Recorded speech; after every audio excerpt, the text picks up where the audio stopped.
Present us, O Lord, in all our doings with thy most gracious favor, and further us with thy continual help, that in all our works begun, continued, and ended in thee, we may glorify thy holy name, and finally by thy mercy attain everlasting life. Amen.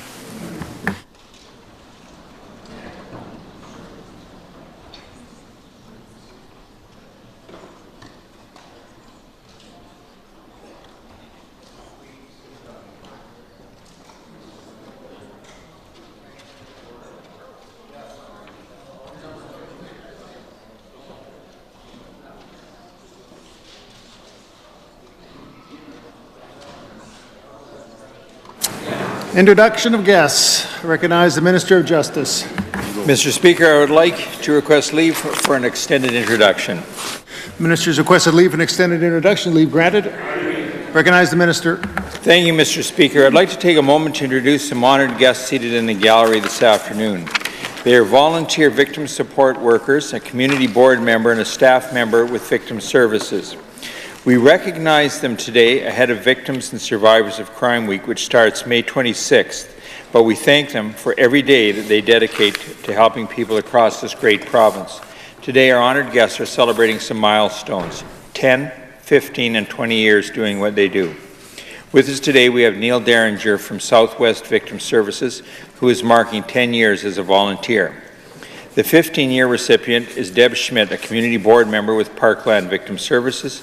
Finally, Mr. Speaker, we also have one staff member who is marking 20 years of service. Stephanie O'Soup is with Regina Victim Services. Mr. Speaker, there are currently 205 volunteer victim support workers whose selfless work makes Saskatchewan a better place to live.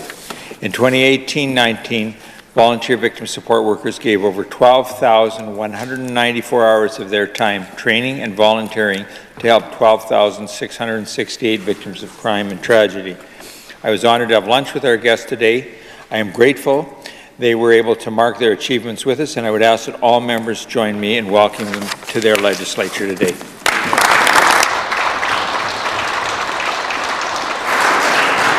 As a member for Regina Lakeview. Thank you, Mr. Speaker, and it is my pleasure to join with the Minister in welcoming these guests and volunteers to their Legislative Assembly. I wanted to say on behalf of the official opposition a sincere thank you for the work that you do and continue to do in our communities. We know that period after someone has experienced a trauma or become the victim of crime is so essential, not only for that moment and the work that you do there, but in terms of their healing long term. So I want to recognize each of you, welcome you to your Legislative Assembly, and invite all members to say thank you. Recognize the Minister of Parks, Culture and Sport. Thank you very much, Mr. Speaker. In the West Gallery today, I'd like to introduce a group, in the Speaker's Gallery. I'd like to introduce some winning authors and publishers from the Saskatchewan Book Awards, which took place April 27th. These awards have recognized great authors and publishers in our province for the past 26 years. In the audience this afternoon, Devin Krukoff, his new novel Hummingbird won the Regina Public Library Book of the Year Award. James Tretwer is the winner of the City of Regina Book Award for his novel Thornfield. He also won the Saskatchewan Writers Guild John V. Hick Long Manuscript and Short Manuscripts Award. Jesse Ray Archibald Barber won the Rasmussen and Charowski Indigenous Peoples Writing Award from his anthology Kisaskatchewan, I hope I said that correctly, Indigenous Voices from Where the River Flows Swiftly, which includes rich oral narratives from Indigenous and Métis cultures and other pieces. Also seen in the gallery today are staff members from the University of Regina Press, who won all 3 publishing awards, which include the Saskatoon Public Library Indigenous Peoples Publishing Award, the Sask Books Publishing and Education Award, and the Ministry of Parks, Culture, Sport Publishing Award. Lastly, I'd like to acknowledge and thank Courtney Bates-Hardy and the Executive Director of the Book Awards, and Donna Willish, Board Chair of the Book Awards, for all their hard work in this event. Mr. Speaker, I ask all members help me in join congratulate these authors and publishers and organizers for their contributions to Saskatchewan's great literary community. Thank you. As a member for Saskatoon Centre.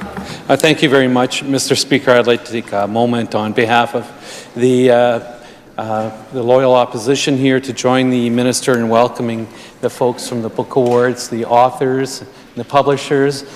We have such a great story to tell in Saskatchewan from all sorts of places and views and, context. So it's a great thing when we have this. So thank you all for coming, and I want to thank as well the people who put this on and have done for many years. It's not an easy task getting us all together in one place and recognizing and celebrating the stories that we have here in Saskatchewan. I want to thank Donna Woloshin as board chair for her tireless work on this. So thank you all, and welcome to your legislature. Thank you. Recognize the Minister of Social Services.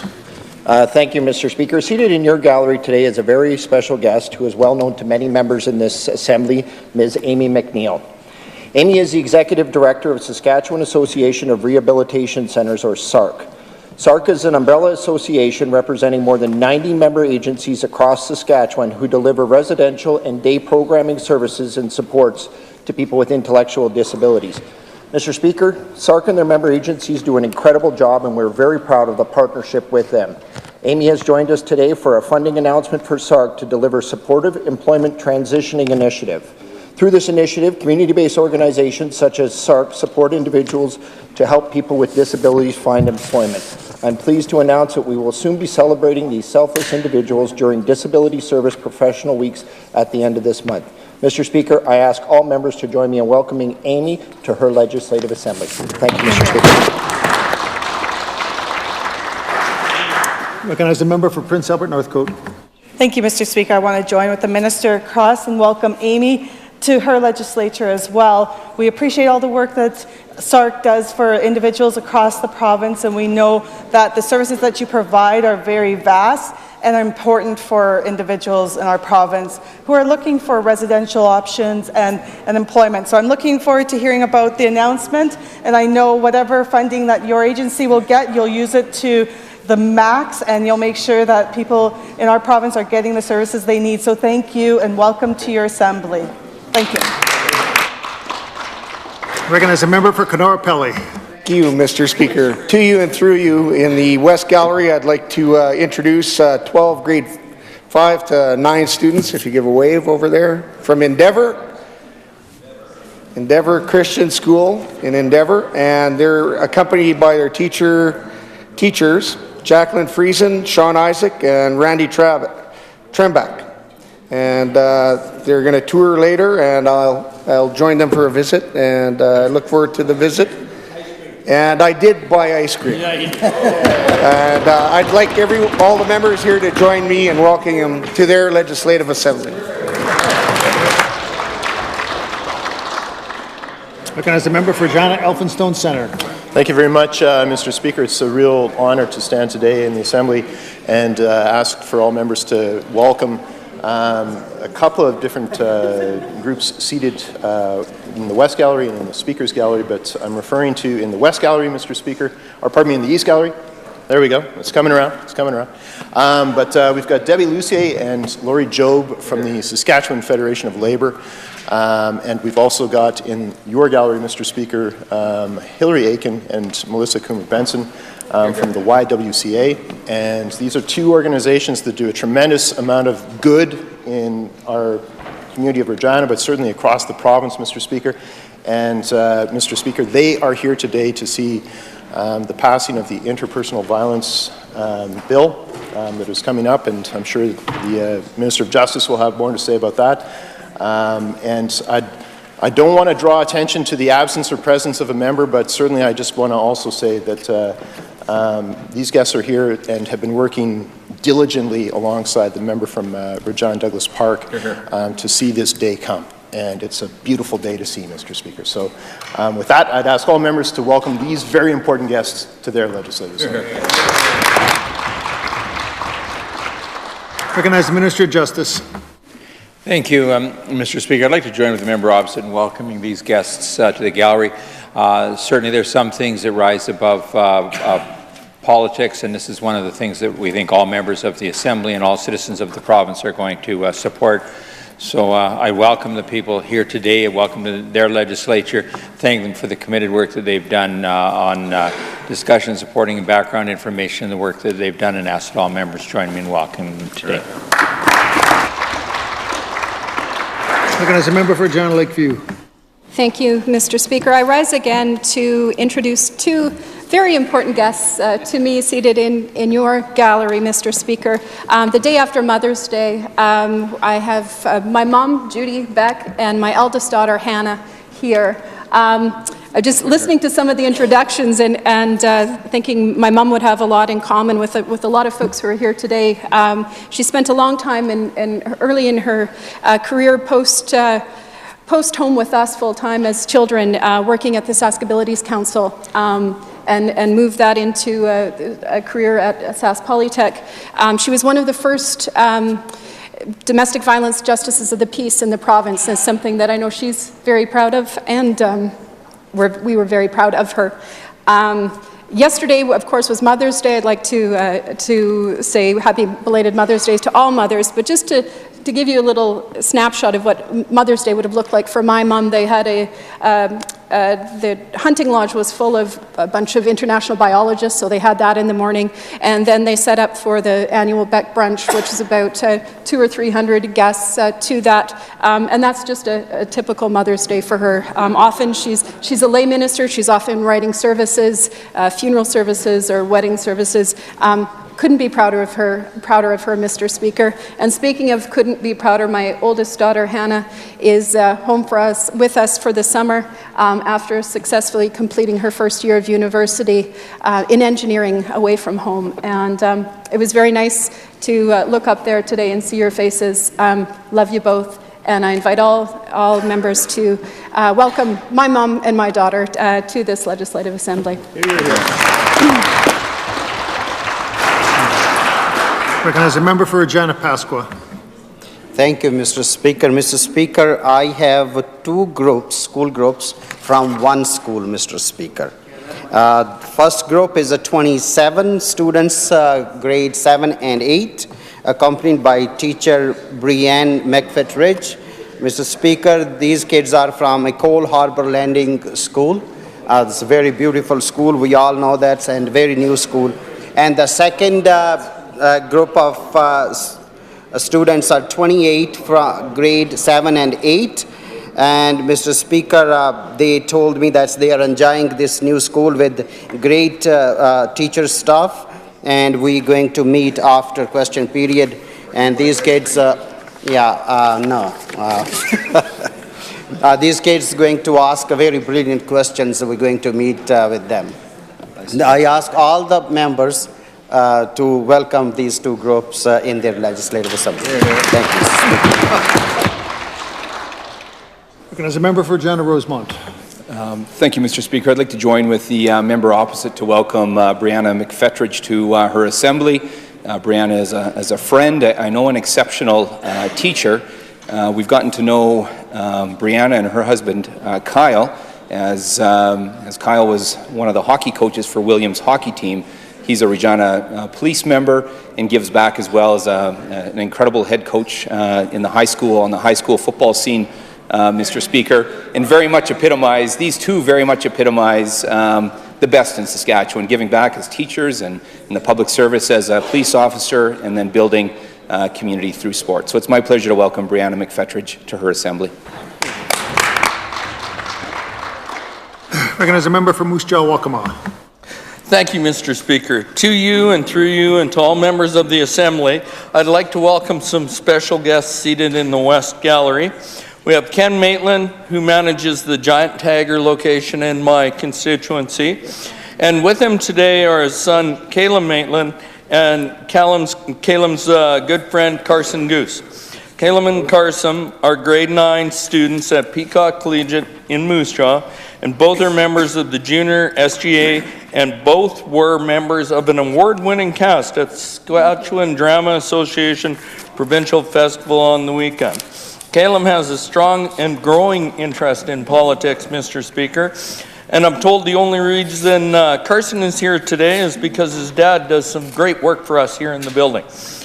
I now ask all members to please join me in welcoming Ken, Calum, and Carson to their legislative assembly. Recognize the Minister of Advanced Education. Thank you very much, Mr. Speaker. Mr. Speaker, I'd like to join with some of the members opposite to say a warm welcome to Hilary Aiken and Melissa Coomer-Benson. Hilary, both are involved with the YWCA and do some tremendous work in our community. I've had the opportunity to work with Melissa on a special project that was fantastic. And Hilary is one of 3 very, very bright and intelligent daughters, siblings of women I know.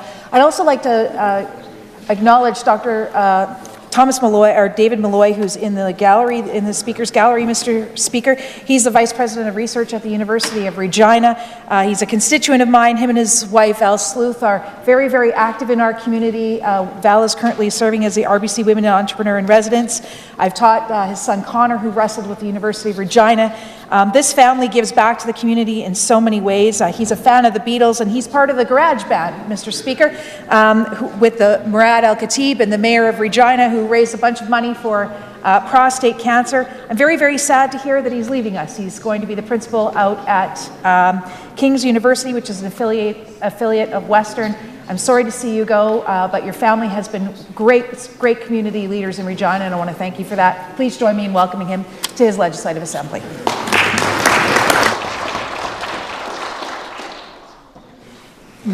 Reading and receiving, presenting petitions. The member for Cumberland. Mr. Speaker, I rise today to present a petition on behalf of the residents of northern Saskatchewan. There is a definite need of a new long-term care facility in the Laurentian area. And according to the Croft report of 2009, shows the area it is in a code red. There was $500,000 allocated for planning, but that was spent and the plan has been ready for years. Seniors are waiting 165 days on average for a bed and are being shipped hours away from loved ones. The prayer reads, "We in the prayer that reads as follows respectfully request that the Sask Party government treat Northern Saskatchewan senior citizens with respect and dignity and immediately invest in a new long-term care facility in La Ronge." Mr. Speaker, this petition is signed by many good people of Northern Saskatchewan. I so present. Here. Recognize the member for Kenora-Pelly. Thank you, Mr. Speaker. I am pleased to rise today to present a petition from the citizens who are opposed to the federal government's decision to impose a carbon tax on the province of Saskatchewan. I'd like to read the prayer. We in the prayer that reads as follows respectfully request that the Legislative Assembly of Saskatchewan take the following action. To cause the government of Saskatchewan to take the necessary steps to stop the federal government from imposing a carbon tax on our province. Mr. Speaker, this petition is signed by the citizens of Buchanan and Kenora. I do so present. Recognize the member for Regina Lakeview. Thank you, Mr. Speaker. I am honored to rise for the last time today to deliver this petition calling for critical supports for survivors of domestic violence. Mr. Speaker, those who have signed this petition wish to draw our attention to the high domestic violence rates in this province, as well as the need for paid leave days for those who are dealing with the impacts of domestic violence. I'll read the prayer.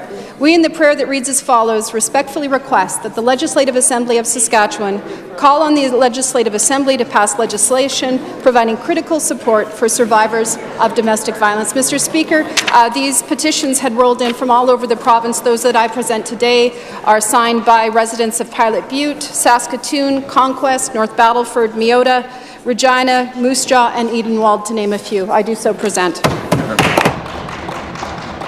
Recognize the member for Saskatoon, Newtana.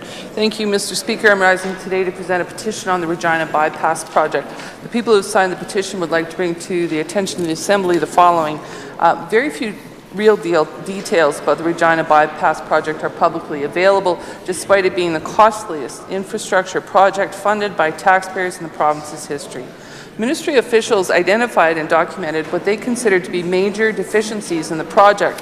They were in an email that we received through an FOI, Mr. Speaker, but that public servant and the minister refused to release those identified major deficiencies. Now in the Assembly, the previous Minister of Highways did reference the breach of an aquifer in Wascana Creek as an example of one of these identified major deficiencies. However, Our current Minister of Highways has repeatedly stated on the record that there are no major deficiencies in this bypass. Saskatchewan people would be paying for this piece of infrastructure for the next 30 years, Mr. Speaker, and in the interest of government transparency, these contradictory statements require immediate clarification. I'll read the prayer. We in the prayer that reads as follows, respectfully request that the Legislative Assembly of Saskatchewan call on the Sask Party government to immediately release a full unredacted copy of records detailing all minor and identified major deficiencies in the Regina bypass project to date. Mr. Speaker, the people signing the petition today are from the City of Regina. I do so submit. Here, here, here.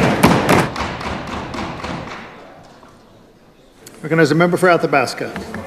Thank you very much, Mr. Speaker. I'm proud to stand in my place to present a petition as it makes reference to cell phone coverage for small northern Saskatchewan communities. Hear, hear. The communities of Dory Lake, Michelle Point, Sled Lake, Tower Beach, and Lac La Planche, as well as St. George's Hill, Dillon, Michelle Village, Mr. Speaker, are asking for cell phone coverage.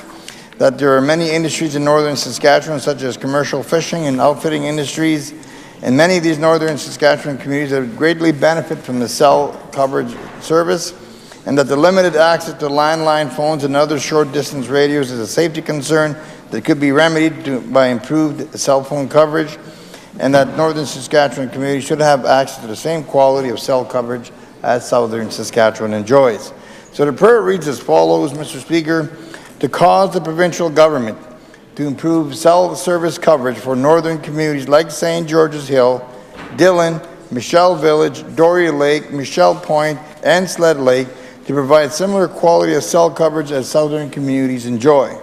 This would provide support for our northern industries as well as mitigate safety concerns associated with living in the remote north. The people that have signed this petition, Mr. Speaker, in the many pages I'm presenting today are from Regina, they're from Buffalo River, Dene Nation, they're from Sled Lake, they're from Big River, and I so present.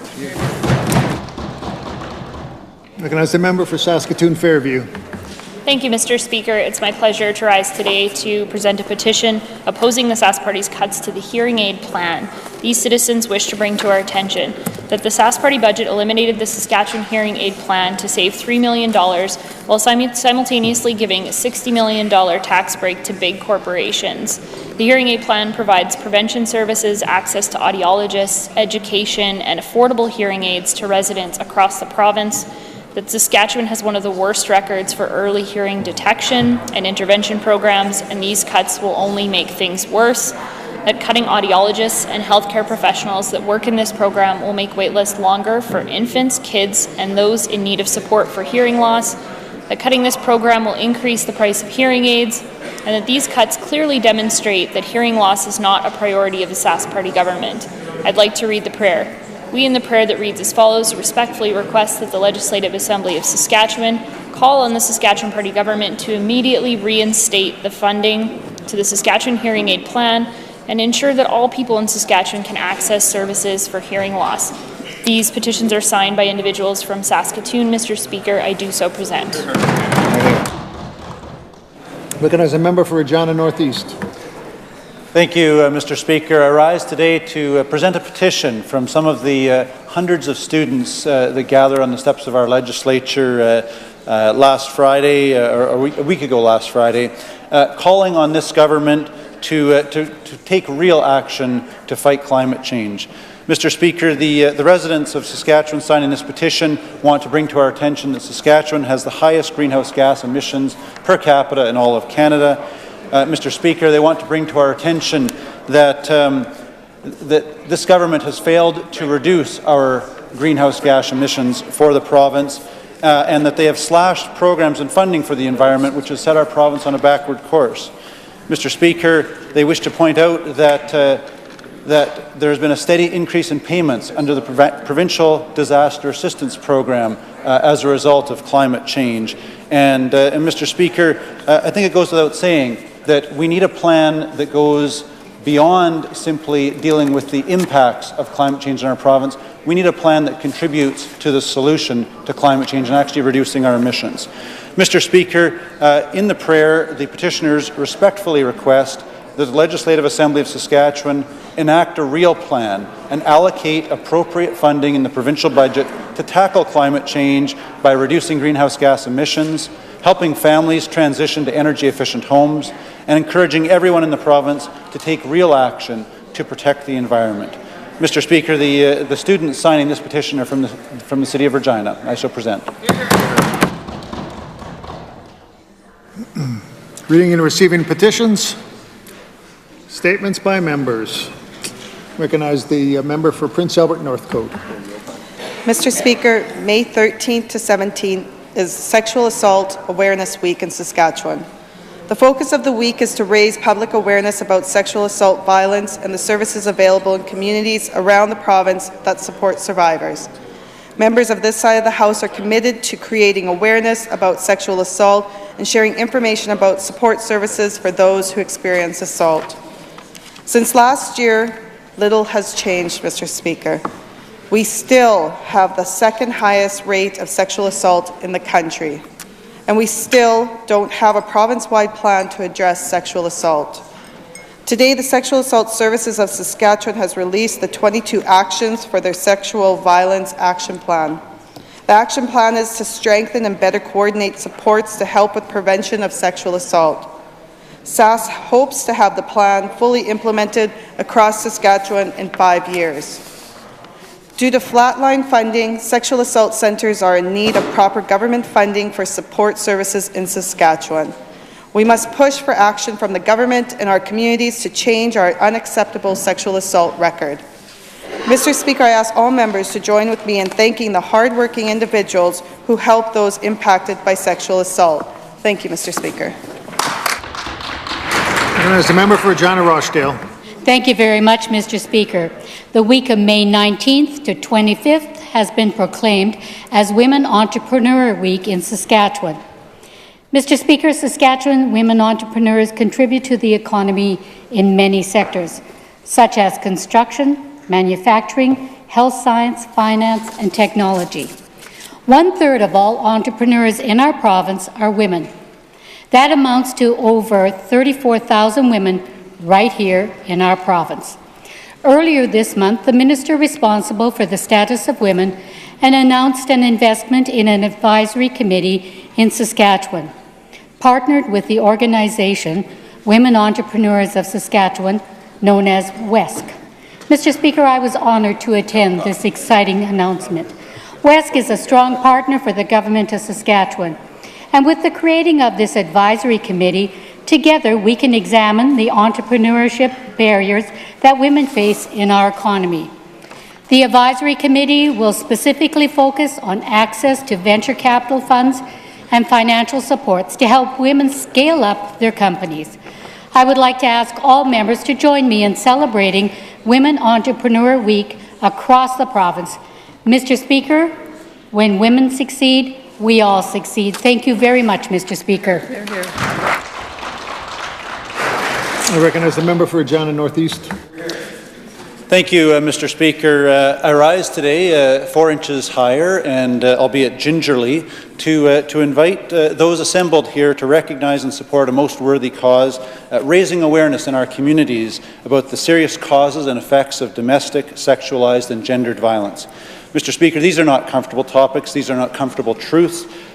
They are, I dare say, far more uncomfortable than walking 1.6 kilometers or a full mile in the shoes like I am wearing today here in the Assembly.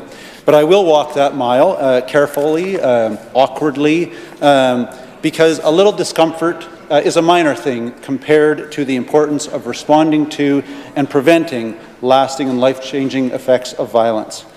You'll be seeing more of me in these because I will be calling on each member present to join me and support me in the 7th annual Walk a Mile in Her Shoes event in Tisdale on May 28th in support of the Northeast Women's Domestic Violence Shelter. Mr. Speaker, we as men can rise 4 inches at least, and as allies we can stand as steadily as possible in these shoes and denounce violence against women in all forms. All in all, Mr. Speaker, this is a playful opportunity to show support for victims of violence and be healthy role models for everyone in the community. I'm proud to be taking part in this event for the first time, and I sincerely hope that a few of the gentlemen present with me and us here today are man enough to join me.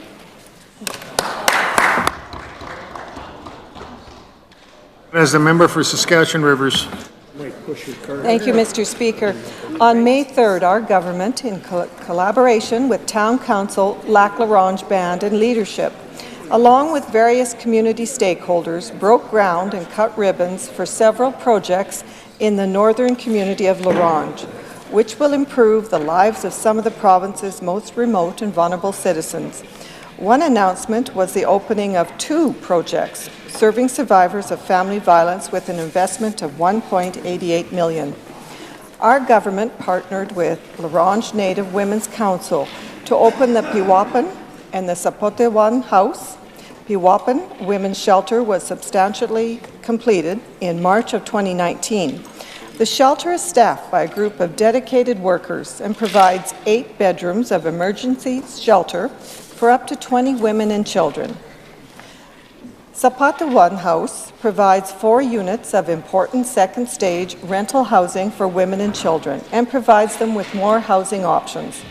We heard from our northern community members that more supports were needed. We listened and we acted. I'd like to thank the community of La Ronge and their leaders for the great work they do in helping our most remote and vulnerable citizens, as none of this work would be possible without their support and guidance. Thank you. Thank you, Mr. Speaker. As a member for Saskatoon University. Thank you, Mr. Speaker. I rise today to recognize a campaign that is building dreams and endless opportunities for athletes in Saskatoon. Mr. Speaker, in 2013, the Friends of the Bowl Foundation was launched in an effort to fundraise for the new Gordie Howe Sports Complex. This sports facility will serve everyone in Saskatoon, from elementary schools to university athletes, and even to our most elite who train here in our province. Mr. Speaker, the old facility had served the sports community in Saskatoon well for over 60 years, but the football fields, softball and baseball diamonds, and other sites on the complex began to show their age. Completing the Gordie Howe Sports Complex will be a game changer, not only for Saskatoon, but for the entire province. More athletes and more sporting events mean more traffic for our tourism industries and a definite bonus for elite athletes who call Saskatoon home. This new complex will house over 15 different sports and be available for many deserving communities both in Saskatoon and the surrounding area. Mr. Speaker, I now ask all my colleagues to please join me in congratulating the Friends of the Bowl Foundation for their efforts in revitalizing the Gordie Howe Sports Complex. Thank you, Mr. Speaker. Recognize a member for the Battlefords. Thank you, Mr. Speaker. Mr. Speaker, Saskatchewan has thousands of pristine lakes and rivers and is certainly a popular choice for tourists and residents to enjoy fishing and other water-based recreational opportunities. Aquatic invasive species such as zebra and quagga mussels pose a serious threat to the lakes and waterways in Western Canada. Last week, the Government of Saskatchewan proclaimed Aquatic Invasive Species Awareness Week to continue educating and raising awareness about aquatic invasive species. Aquatic invasive species are impossible to eliminate if they become established in a water body and can cost millions of dollars to manage. As this session comes to a close and we all head out to our favorite lakes this summer, I encourage everyone in this Assembly to speak with their families, their friends, their neighbours about joining our efforts in taking care of our lakes and rivers. Prevention is the most effective and possibly only solution to aquatic invasive species. This week and all year long, we want to raise awareness and educate boaters and other recreational water users to clean, drain, dry boats, watercraft, and related water equipment. That is why it is so important for everyone to recognize Aquatic Invasive Species Awareness Week. Our efforts to prevent the introduction and spread of aquatic invasive species in Saskatchewan and across Western Canada will ensure residents and visitors can continue to enjoy the natural beauty of our province, and we can help to ensure these resources will be part of our future. Thank you, Mr. Speaker. Recognize the member for Swift Current. Thank you, Mr. Speaker. You know, every day we listen to the NDP running down Saskatchewan, especially our economy.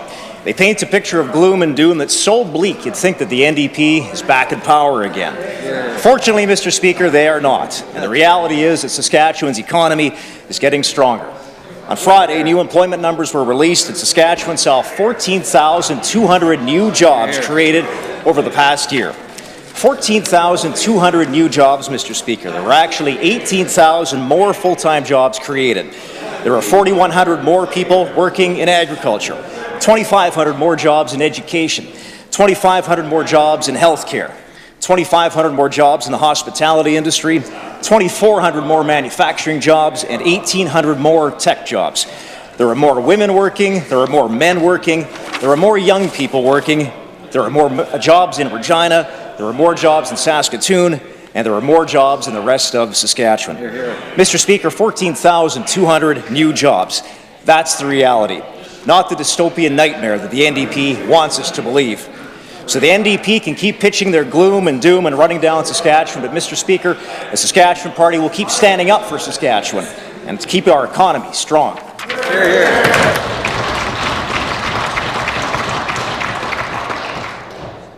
Question period. I recognize the Leader of the Opposition. Thank you, Mr. Speaker.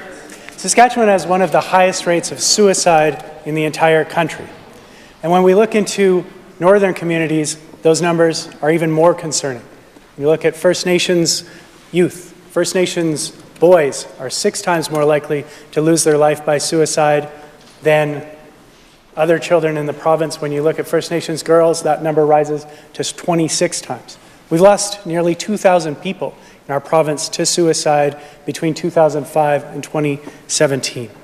Now, there is a solution to this, and it starts with having a strategy. When Quebec introduced a suicide prevention strategy, what did they see? They saw their numbers of suicide drop considerably. 40% plus decrease in adult suicide, over 70% decrease in youth suicide. These are very encouraging numbers. There's so much we could do here. We saw last week that the House of Commons unanimously passed a motion for a suicide prevention strategy at the federal level. Here today in this House, we have an opportunity to pass something as well. We've got a private member's bill from the member from Cumberland for a suicide prevention strategy right here in Saskatchewan. Now, my question for the Premier is this. Will we pass that bill this session? It's right in front of us. It's an opportunity. Will he make that happen? And if not, can you give me one good reason why not? Hear, hear. I recognize the Minister of Rural and Remote Health. Thank you, Mr. Speaker. I don't think it's we can say too often that I believe all of us in this House take suicide, especially the suicide of youth, very, very seriously, Mr. Speaker. When it comes to First Nation and Northern suicide issues, Mr. Speaker, this government's recognized the hard work of the FSIN and their suicide strategy. In fact, Mr. Speaker, if you look at that, it closely aligns with a lot of the work that's underway or has been completed under Mental Health and Addictions Action Plan.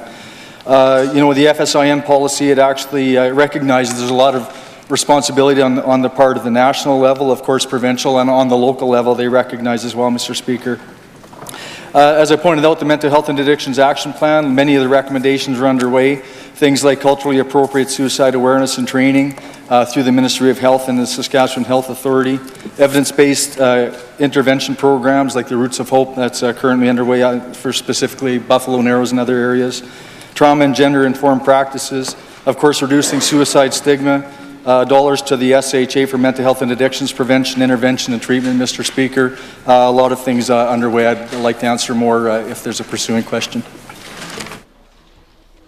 Recognize the Leader of the Opposition. Thank you, Mr. Speaker. University of Saskatchewan professor and suicide prevention expert Jack Hicks has pointed out that it's important to have a specific, dedicated suicide prevention strategy. That is the direction that is most successful in achieving this extremely important goal of reducing the number of people who lose their lives to suicide. Now we have a bill before us here in the House. My question for the Premier again, is he actually going to allow this bill to die on the order paper, or will he do the right thing? Will he stand up and support this bill? Will he make sure we pass it this session so that we can have a strategy and so that we can get to work and save lives? Hear, hear. Recognize the Minister of Rural and Remote Health. Mr. Speaker, as I stated in my previous answer, we have to take seriously and keep in consideration the FSIN suggestions. Mr. Speaker, we also have to take into the good work done under the Mental Health and Addictions Action Plan, all part of a strategy that this province is undertaking, Mr. Speaker. As I mentioned, the bands, the federal government, provincial government all have a place to play in this strategy. Mental health and suicide prevention curriculum in schools, for example, Mr. Speaker, one of those currently underway in Sandy Bay, and we're not opposed to expanding that once we see how successful we know that it's going to be, Mr. Speaker. Of course, culturally relevant programs and initiatives, community wellness programs, Healthline 811, Mr. Speaker, we can't discount the effective work of 811. All of these are suggestions under the FSIN plan, as well as the Mental Health and Addictions Action Plan. Treatment follow-ups, Mr. Speaker. We know that, and I've stated in this House many times, when you look at the Saskatchewan Health Authority and their responsibility when it comes to mental health and addictions supports and interventions, we know that the province, as a province, we've increased spending to the Saskatchewan Health Authority by 60%. If you look on average to the northern part of the province, it's about 70% plus. Recognize the Leader of the Opposition. Mr. Speaker, the question was for the Premier, of course, and I guess we got an answer. This Premier is not willing to have a suicide prevention strategy that will work to prevent suicide and save lives in Saskatchewan. That's extremely disappointing to see him unwilling to answer and unwilling to take the right steps. When it comes to education in this province, we're also facing serious concerns. This government likes to say everything's just fine, but schools are facing significant challenges. Declining per student funding and climbing number of students per classroom. We've heard the Premier come up and say, oh, we've got an average class of 19. But that number is so far divorced from reality that even the Deputy Premier, even the Minister of Education has said that it's irrelevant. Now, today we're joined by Desiree Hamilton and by Jessica Brown, two educators from Saskatoon, who are here to tell us that despite what the Premier says, things are not just fine. There are serious challenges facing teachers, facing educational assistants, facing parents, facing students. And we've just heard today that dozens of people in the Saskatoon Public School District will lose their jobs. English as an additional language teachers, teacher librarians, and more. Dozens of positions that will be lost because of cuts from this government. Mr. Speaker, my question for the Premier is this. What does he have to say to Jessica? What does he have to say to Desiree about the state of education and the number of teachers and educators who are overwhelmed, those at least who are able to keep their jobs? Hear, hear, hear, hear. Recognize the Minister of Justice. Mr. Speaker, we thank the teachers and the educators in our province for the great work that they do every day teaching the children of our province. The member opposite has consistently over the last while, he and the other members from that side of the House, raised the issue about the average class size. Mr. Speaker, we have used the same method of calculation for over 20 years. The average, Mr. Speaker, is 19. It varies up and down. That's what average means. Mr. Speaker, in rural Saskatchewan, well, the members don't want to hear the answer. I don't need to answer it. I can just sit down and let them ask another question. But, Mr. Speaker, the reality is this. If the members want to listen to it, the average in rural Saskatchewan is 18. The average in urban Saskatchewan is 21. And there'll certainly be some class sizes that are larger and some classes that are smaller. Mr. Speaker, we make major investments in education. It's one of the largest items on the province's budget. And, Mr. Speaker, we're going to continue to do that because we believe in the educators, we believe in the parents, but most of all, we believe in the students. Recognize the Leader of the Opposition. Wow, that was surprising to hear that minister double down on an irrelevant number, even called irrelevant by his own education minister, a number that in no way reflects the experience of educators like Jessica, educators like Desiree. Desiree works as an educational assistant, working with kids with special needs, kids with some of the most complex challenges. And those needs and those challenges are growing every year, but the resources aren't keeping up. My question for the Premier, and I hope he'll find his voice today on this important issue. These educators have come to hear from him. When will this Premier come forward with a plan to adequately resource our education system to deal with the complex and challenging needs of today's students? Hear, hear, hear, hear. Recognize the Minister of Justice. Mr. Speaker, the member opposite is the Leader of the Opposition. He aspires to become the Premier. Let him put out his number. his number in dollars and cents so that, Mr. Speaker, we can go back to the people of Saskatchewan and say, this is what it will mean for taxes and this is what it will mean. But, Mr. Speaker, I'll tell you what we've done on this side of the House. We have made record funding, the largest funding in the history of the province. This year, $2.48 billion. School divisions will receive $1.9 billion in school operating funding, the largest school division operating funding in the history of Saskatchewan. That is an increase of $26.2 million from 2017-2018, which completes our government's promise to restore funding. Enrollment is up. Yes, we've increased funding by more than that. Operating funding is up, Mr. Speaker, by some 34% since 2007. Mr. Speaker, we have added 925 more teachers and 177 more student support teachers in Saskatchewan since 2007, and we're going to continue doing that, Mr. Speaker. Recognize Leader of the Opposition.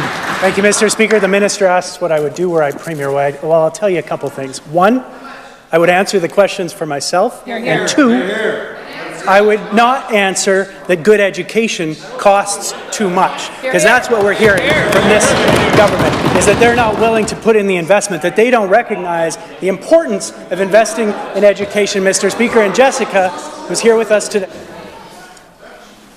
Order, please. Recognize Leader of the Opposition. Jessica, who's here with us today, is in her third year of teaching. She's an elementary school teacher, and she's seen the crowded and complex classrooms that she and her colleagues have to teach in. Mr. Speaker, how will this government actually address the problem if they're not even curious enough to know the extent of the problem? In 2013, they stopped measuring maximum class sizes. Now they refuse to look at class sizes at all. They're not measuring how many children have special needs and the resources required to address that. Mr. Speaker, when will this government do the right thing, start tracking the needs, start tracking class sizes, tracking the needs of high needs students, and when will they actually build the kind of education system that our children need and deserve? Recognize the Minister of Justice. Mr. Speaker, the members opposite talk about keeping up. Since 2007, for every 20 students that have entered, we've added one educator. So the ratio should have stayed exactly the same. I'll tell you, Mr. Speaker, the members opposite won't commit a figure because they know they won't get elected if they start talking with the numbers that they would like to see, Mr. Speaker. This is the reality, Mr. Speaker. The MDP record, they closed 176 schools during the time, an average of one school per month. They lost 400 teachers between 2001 and 2007. You guys are a little touchy about that. Education.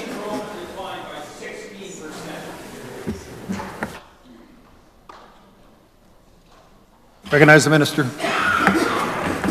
They lost 400 teachers between 2001 and 2007. Between 1997 and 2007, school enrollment declined by 16%. They seriously underfunded K-12 education. It led to significant increases in educated property tax. It led to tax revolts, and also it led to people packing up and moving to Alberta. That's not what the record is on this side of the House. We build schools, we open schools, we hire teachers. And as a member for Regina Lakeview. Mr. Speaker, teachers across the province are expressing concerns about the way the Premier and the Education Minister are characterizing class sizes. In fact, it's answers like those that we've just heard here that cause these educators to get in their car, take a day off, to come down here and to lend their voices because it's that important. Underfunding and cuts to education have left educators in every corner of the province doing more with less. And the suggestion that average class sizes of 19 somehow means that everything is A-OK has been taken as an insult by educators struggling to teach in crowded classrooms, complex classrooms across the province. The minister himself called average class size irrelevant, and we're inclined to agree with him, Mr. Speaker. But the question is this: why do the minister and the Premier keep using average class sizes to dismiss valid concerns from these educators? Recognize the Minister of Justice. Mr. Speaker, the members opposite ask about average class sizes, so we answer about average class sizes. Some are more, some are less, Mr. Speaker. We will give them those numbers when they ask for them. But, Mr. Speaker, $2.48 billion is the amount of money we've provided this year. That's taxpayer dollars that have gone into the K-12 system. Some of it's capital, some of it's teachers' salaries, some of it's school operating system. But, Mr. Speaker, when you count the number of teachers, you count the number of students, the average is 20. 17 in rural, 21 in the cities. That's the way it is, Mr. Speaker. That's the way it's calculated, Mr. Speaker.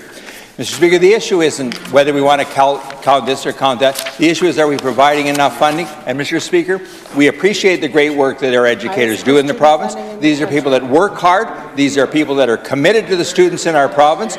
We want to give them every support that we can. We're going to continue to do that. And, Mr. Speaker, the members opposite will complain about it, but, Mr. Speaker, we're going to continue funding at some of the highest levels ever, $2.48 billion, Mr. Speaker. As a member for Regina Lakeview. Mr. Speaker, it can't be both irrelevant and also this government's go-to defense of how things are going in the classroom at the same time. The minister also pointed to a student-to-teacher ratio of 14.5 in his answers last week. Mr. Speaker, this ratio includes teacher librarians, directors, administration, superintendents, consultants, and coordinators, to name a few. With stats like that, it's no wonder that teachers across the province are bringing their stories forward to fact-check that minister. Many of these people aren't in the classroom, and certainly they're not providing frontline support to our kids. Does the minister recognize that this government, the way that this government is tracking complex and crowded classrooms simply does not reflect reality? And can the minister demonstrate that he truly understands the pressures that our educators and our classrooms are under? Hear, hear. Hear, hear. I recognize the Minister of Justice. Mr. Speaker, the minister answered that question last week. If the members opposite want to talk about the overall student-educator ratio, the number is 14.5. But the people teaching in the classroom, that number is 19. But, Mr. Speaker, what the members opposite did, and it's something that caused a lot of classroom confusion, they closed 176 schools. Do you know where those students had to go to? The ones that didn't go to Alberta moved to other schools where they became increasingly crowded. And, Mr. Speaker, do you know what we did in response to that? We built new schools. We built new schools in Saskatoon. We built new schools in Regina. We built new schools in Warman. We built new schools in Martinsville. We built new schools in Swift Current. We built new schools in Prince Albert. We built new schools all the way in the province to make up for the ones that those people closed. That's their record, Mr. Speaker. They closed schools, we build schools. They fire teachers, we hire teachers. They don't have educators, they don't have supports, we provide those, Mr. Speaker, and we're going to continue doing that because it's the right thing to do for the students in our province.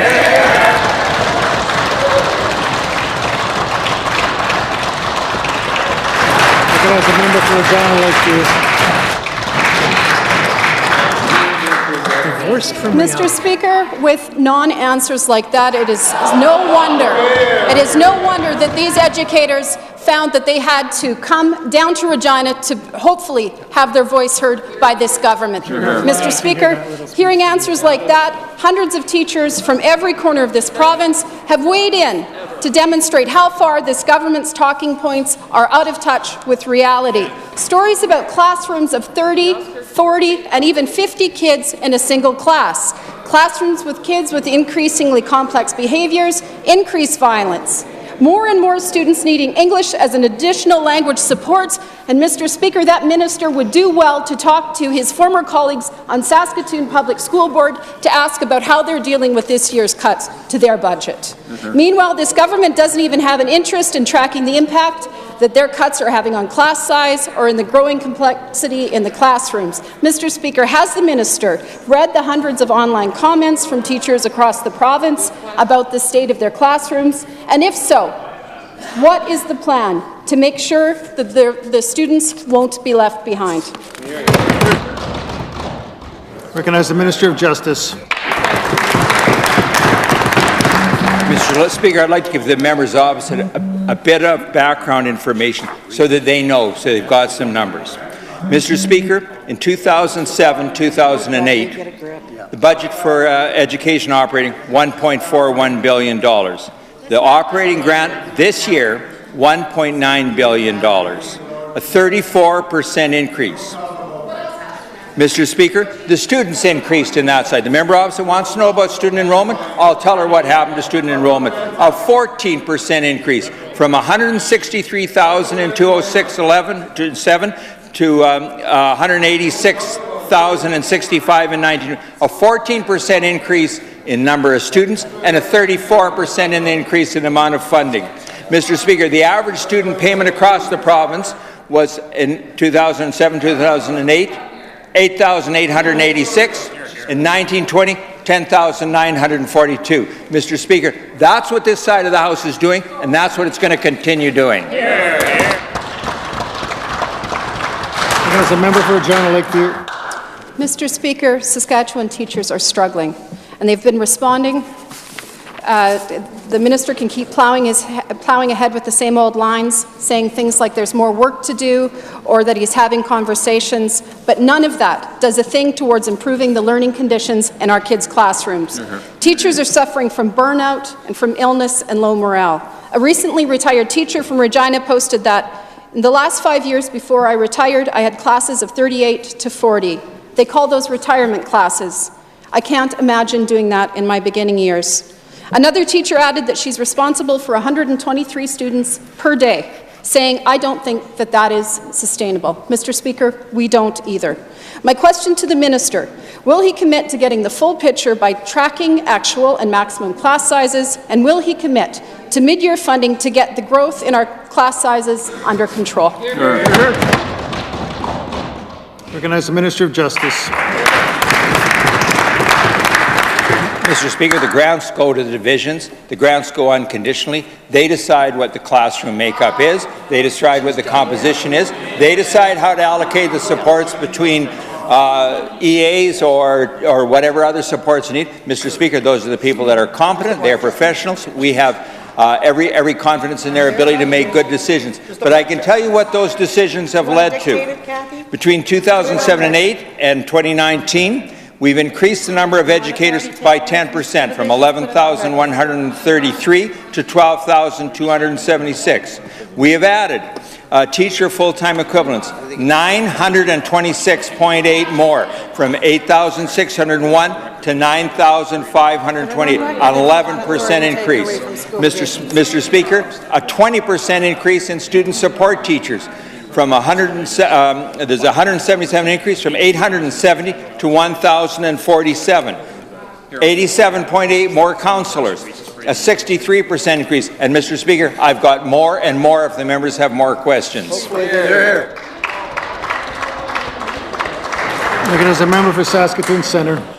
Thank you, Mr. Speaker. Mr. Speaker, Saskatchewan teachers watched with dismay the Premier cozying up with the Ontario Premier Doug Ford on Friday, someone who has slashed education funding to such an extent that last month 100,000 students walked out in protest and 10,000 teachers, students and parents gathered to march on Queen's Park. Did the Premier of Saskatchewan discuss the importance of education funding with the Ontario Premier, or does he see eye to eye with the Premier hell-bent on increasing class sizes and slashing the number of teachers here in Saskatchewan? Recognize the Premier.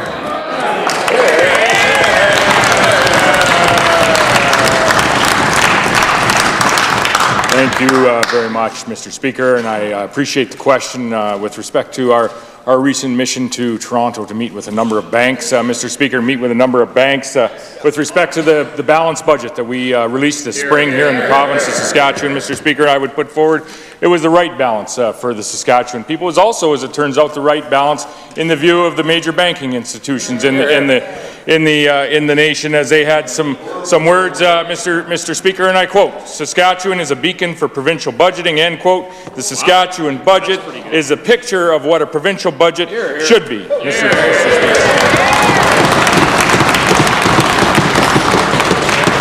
Mr. Speaker, in that provincial budget, we also had struck the right balance on behalf of the people when it comes to education, Mr. Speaker. We took an education budget here in this province, Mr. Speaker, very seriously.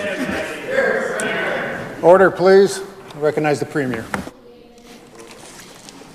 Mr. Speaker, we take our funding and investment in our next generation, in our education budget in this province very, very seriously, Mr. Speaker. That is precisely why we took an education budget in this province in 2007 under the NDP that was less than $1 billion to $2.48 billion here this past year, Mr. Speaker. That is the largest investment, the largest annual investment in education in the history of the province of Saskatchewan, Mr. Speaker. We're proud of the investment in our next generation. We're proud of our investment in our education facilities, in our teachers, in our educational assistants, and in all of those that are helping provide that opportunity for our children to be all that they can be. Recognize the member for Saskatoon Centre. Mr. Speaker, Saskatchewan people want a premier who's willing to roll up his sleeves and get to work fixing the problems here in Saskatchewan, not just pointing fingers, shifting blame. Repeat that.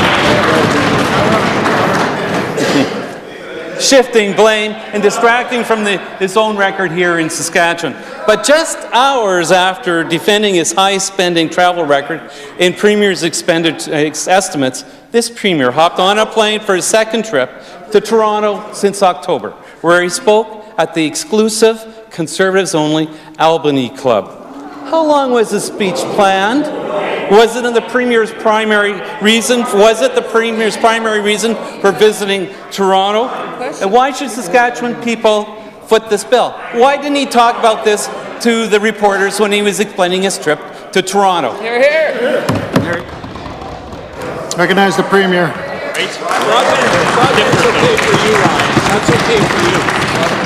Mr. Speaker, each and every year, the Minister of Finance travels to Toronto to meet with our major lending institutions, Mr. Chair.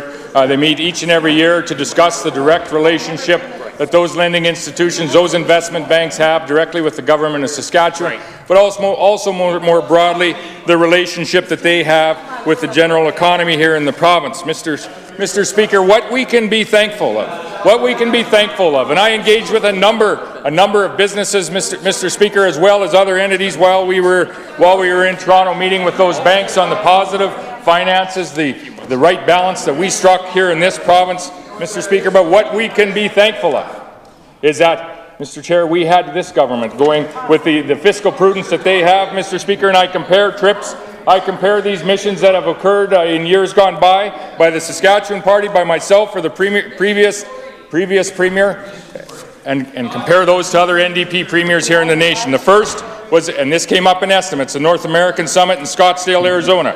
This government, 45% less than the NDP in Alberta. The second was our mission to China, 30% less than the government in Alberta. The NDP government in Alberta, Mr. Speaker, we continue to be lower, not only than the current NDP governments, but lower in our travel budgets than the previous NDP government in the province of Saskatchewan. Mr. Speaker, we're proud of the missions that we lead on behalf of the investment that we are out asking for so that we can continue to advance and expand our economy, so that we can continue to invest in the needed services like education in the province of Saskatchewan.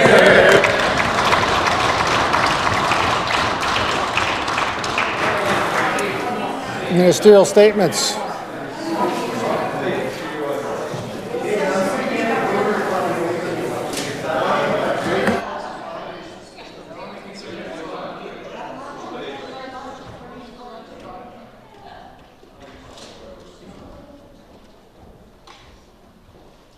Introduction of bills. Item number 1, the Honourable Mr. Morgan. I recognize the Minister of Justice.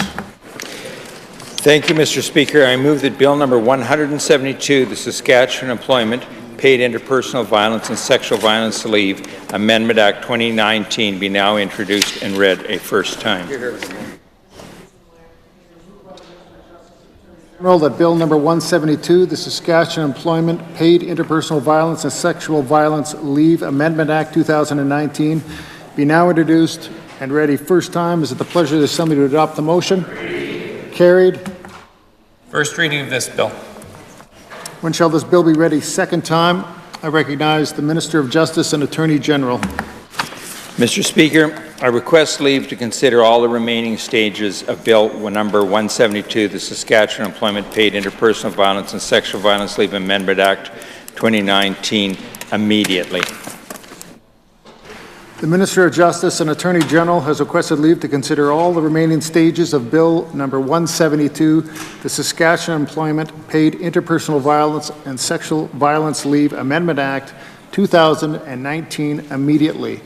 Is leave granted? Agreed. Leave has been granted. I recognize the Minister of Justice and Attorney General to move second reading. Thank you, Mr. Speaker. It gives me great pleasure to arrive today to move second reading of Bill 172, the Sexual Employment Paid Interpersonal Violence and Sexual Violence Leave Amendment Act 2019. Mr. Chair, this bill provides workers with the ability to take 5 days of employer-paid interpersonal violence leave in a year in addition to 5 unpaid days. This is in addition to any leave or benefits provided by the employer. This will enable survivors of both interpersonal and sexual violence to access services or relocate without the financial worries that come from taking time off work. Mr. Speaker, we recognize that this is a significant issue for Saskatchewan families, as we have some of the worst rates of sexual violence and interpersonal violence in Canada.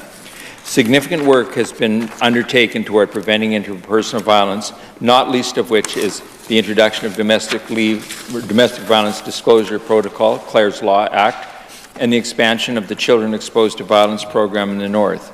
This is in addition to the work of our community partners and our service providers that deliver programs to those that have experienced interpersonal violence. We hope that providing support such as paid job protective leave can offer some peace of mind to those who are dealing with sexual violence and interpersonal violence. Therefore, Mr. Speaker, it is my privilege to move second reading of Bill 172, the Saskatchewan Employment Paid Interpersonal Violence and Sexual Violence Leave Amendment Act of 2019. The Minister of Justice and Attorney General has moved second reading of Bill number 172, the Saskatchewan Employment Paid Interpersonal Violence and Sexual Violence Leave Amendment Act 2019. Is the Assembly ready for the question? I recognize the member for Regina Lakeview. Mr. Speaker, it sincerely is an honor to rise this afternoon and join in, add my comments to the record on the Bill 172. This, of course, comes after 2 years of very strong and solid advocacy on behalf of the member for Regina Douglas Park and so many allies in the community. We have some of those allies here with us today from the Saskatchewan Federation of Labour.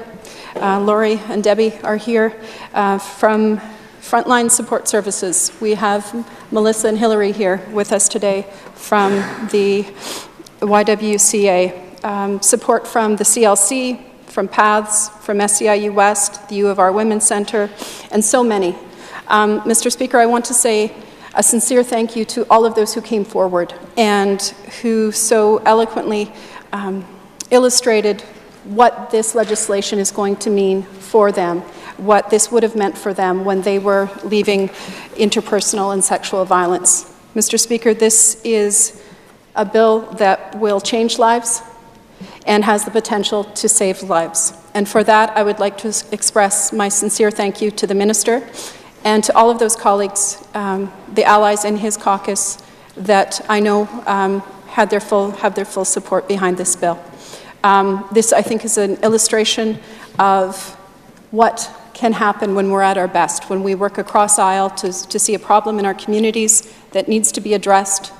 When we support solutions, we listen to those in the community about how best to achieve that change, and I just want to sincerely say thank you. But Mr. Speaker, I would be remiss if I did not, and I'm not going to be able to do justice to this, but did not sincerely thank the member from Regina Douglas Park for her tenacity, for her strength, for her wit and good humor, and her ability to see a problem in our community, to come in here with dogged determination and keep at it until we come to this day today and the expedited passage of Bill 172. So again, Mr. Speaker, My sincere thanks to all of those who have made this happen. I know that list is long.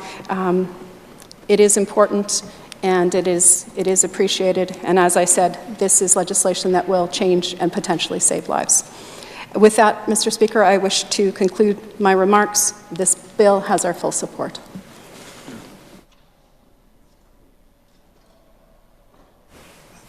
The question before the Assembly is the motion moved by the Minister of Justice and Attorney General that Bill number 172, the Saskatchewan Employment Paid Interpersonal Violence and Sexual Violence Leave Amendment Act 2019 be now read a second time. Is it the pleasure of the Assembly to adopt the motion? Carried. Second reading of this bill. Committees, shall this bill be committed? I recognize the Minister of Justice and Attorney General. Bill number 172, the Saskatchewan Employment Paid Interpersonal Violence and Sexual Violence Leave Amendment Act 2019 be committed to the Committee of the Whole on Bills, and the said bill be considered in Committee of the Whole on Bills immediately. This bill stands committed to the Committee of the Whole on Bills. Committee of the Whole on Bills. I do now leave the chair for the Assembly to go into the Committee of the Whole on Bills.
The item of business before the committee is Bill number 172, the Saskatchewan Employment Paid Interpersonal Violence and Sexual Violence Leave Amendment Act 2019.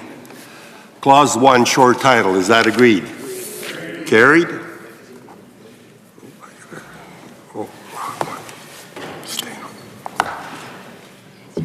No. I got this.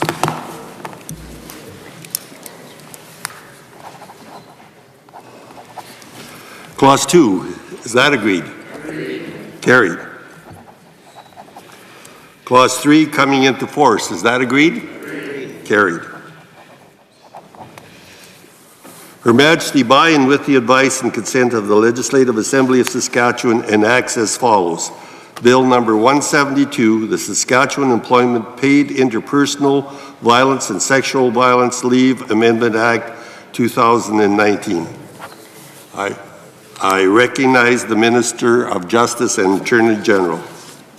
Thank you, Mr. Chair. I move that the committee report the bill without amendment. The Minister has moved that the committee report Bill number 172 without amendment. Is that agreed? Carried.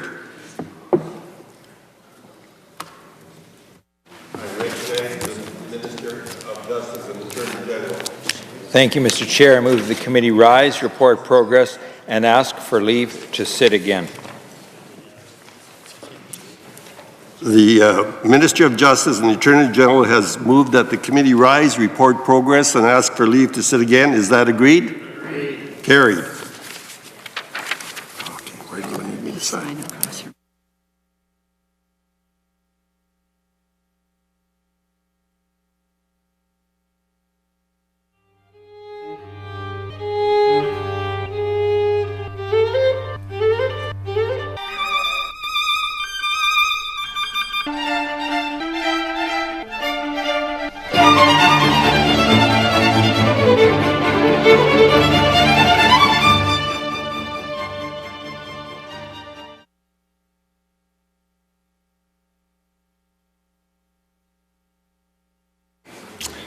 I recognize the chair of committees.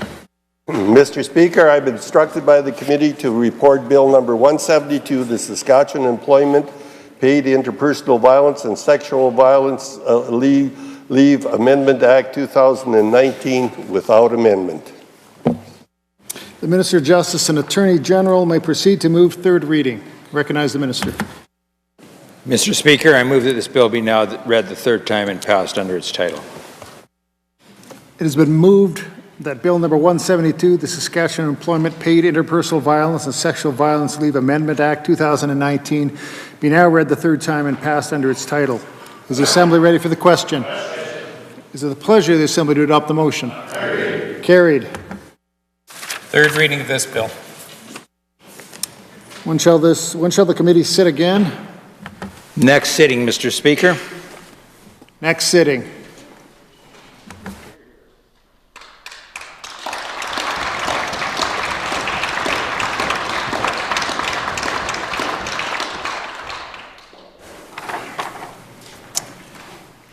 I'd like to draw to the attention of members that this Assembly had under consideration two bills with provisions of substantially the same purpose. Bill number 172, the Saskatchewan Employment, Paid Interpersonal Violence and Sexual Violence Leave Amendment Act 2019, in the name of the Minister of Justice and Attorney General, and Bill number 614, the Saskatchewan Employment Support for Survivors of Domestic Violence Amendment Act 2018, in the name of the member for Regina Douglas Park.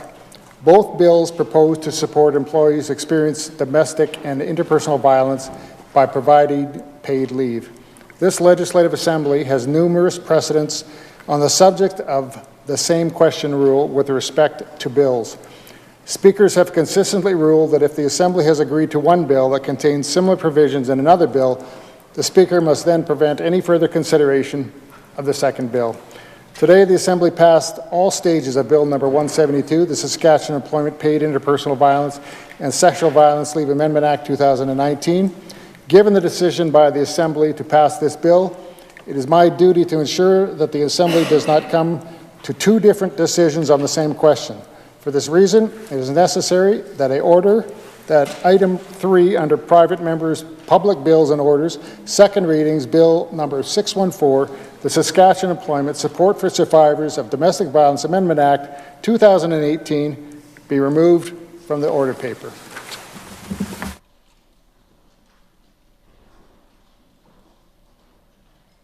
Presenting reports by standing and special committees. Orders of the day.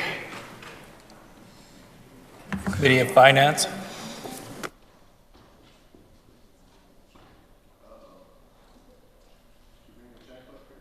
I do now leave the chair for Committee of Finance.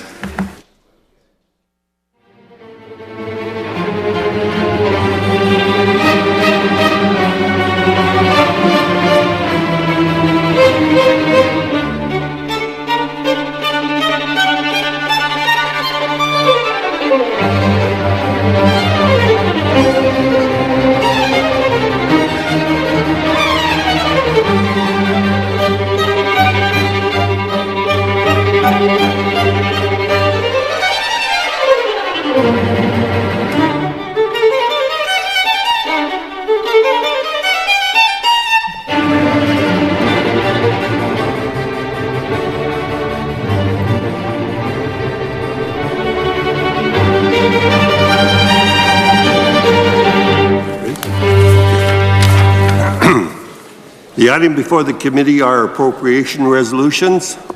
I recognize the Minister of Finance. I move the following resolution. Resolved that toward making good the supply granted to Her Majesty on account of certain charges and expenses of the public service for the fiscal year ending March 31st, 2019, the sum of $194,055,000 be granted out of the General Revenue Fund.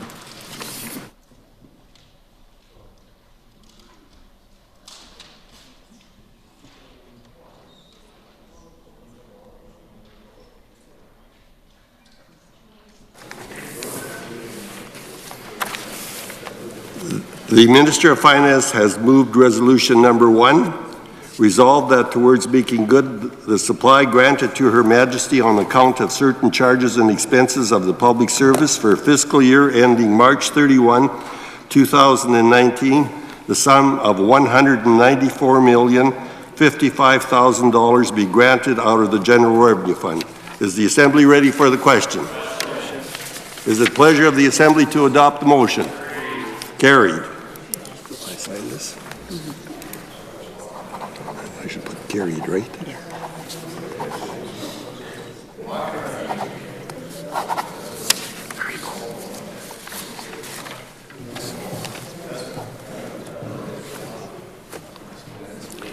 I recognize the Minister of Finance. I'm moving resolution. Resolved that toward making good the supply granted to Her Majesty on account of certain charges and expenses of the public service for the fiscal year ending March 31st, 2020, the sum of $13,043,705,000 be granted out of the General Revenue Fund.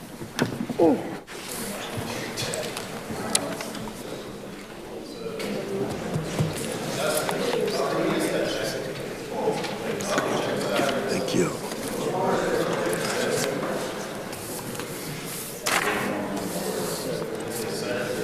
The Minister of Finance has moved resolution number 2.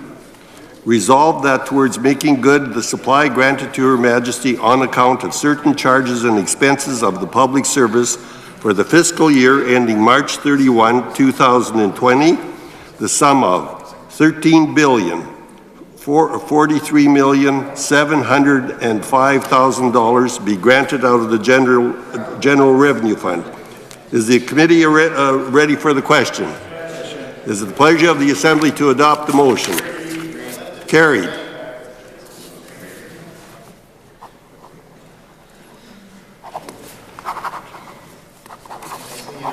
There we go. There being no further business before the committee, I would invite a member to move that the committee rise, report progress, and ask for leave to sit again. I recognize the Government House Leader. Chair, I move that the committee rise, report progress, and ask for leave to sit again. Government House Leader has moved that the committee rise, report progress, and ask for leave to sit again. Is that agreed? Carried. Get rid of.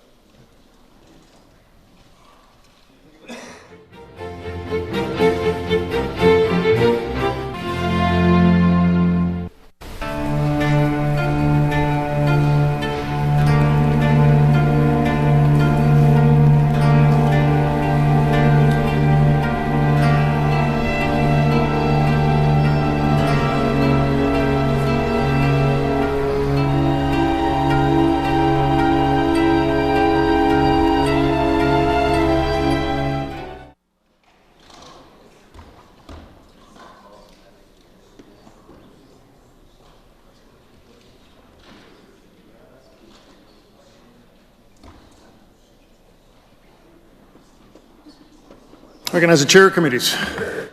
Mr. Speaker, I'm instructed by the committee to report progress and ask for leave to sit again. When shall the committee sit again? Recognize the Government House Leader. At the next sitting of the House, Mr. Speaker. Next sitting. Pursuant to Rule 32, Sub 1, the Minister of Finance shall move first reading of the appropriation bill. Recognize the Minister of Finance. I move that Bill number 173, the Appropriation Act 2019, number 1, be now introduced and read the first time. Here. The Minister of Finance has moved that Bill number 173, the Appropriation Act 2019, number 1, be now introduced and read the first time. Is the pleasure of the Assembly to adopt the motion? Carried.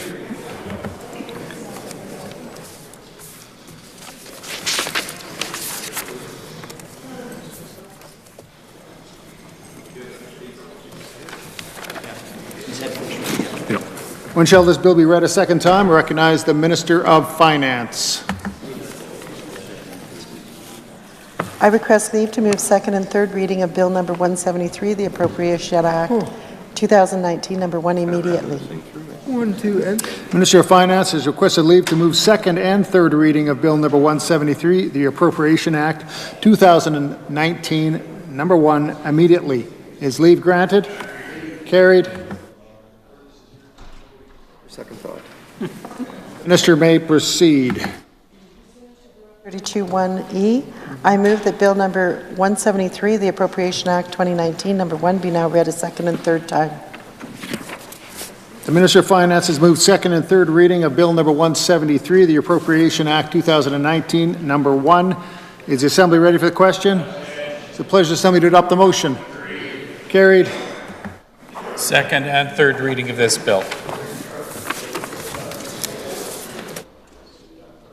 Recognize the Government House Leader. Mr. Speaker, I move that this House do now adjourn.